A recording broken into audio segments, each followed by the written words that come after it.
अपनी तमाम गाड़ी वालों से कह दो कि हमारे दरबार में आने वालों से किराया 4,000 की जगह 40,000 वसूल करें, और गाड़ियां भी फकत अपनी ही चलनी चाहिए, समझ गए ना? जी जी सरकार, मैं तो आपके दरबार में आने वाले तमाम लोगों से यही कहता हूँ कि अगर हमारी बताई हुई गाड़ी के बजाय किसी और गाड़ी में आए तो शिफा नहीं मिलेगी।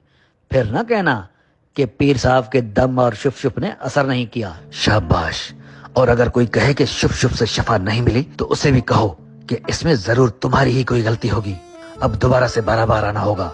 तुम पर बड़ा कोई सख्त किस्म का काला जादू किया है किसी ने। दम दोबारा से शुरू करने होंगे। सरकार, मैं तो कहता हूँ क्यों ना दम करवाने का दौरानिया 12 बार से बढ़ाकर 16 बार कर दें। सरकार, इससे हम ट्रांसपोर्ट से भी बड़ी रकम बटोर सकते हैं। हाँ, तुम ठीक कहते हो। शाबाश। और ये जो आते हैं ना माजूर, बीमार, कैंसर के मरीज, महबूब कदमों में और माला माल होने की ख्वाहिशमंद, उन्हें जितना हो सके ज्यादा इंतजार करवाओ।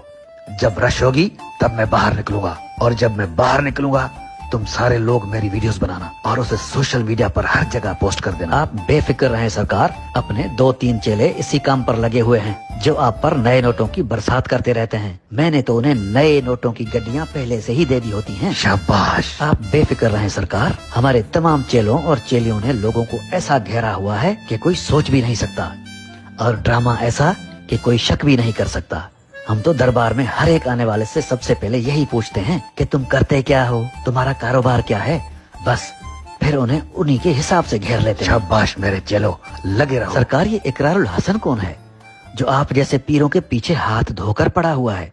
हमारे गाहक खराब कर रहा है सरकार, इसका कुछ करना होगा। कमबख्त तो ये भी कह रहा है कि हमने लूटमार की बाजार इतनी गर्म कर रखी है कि लोगों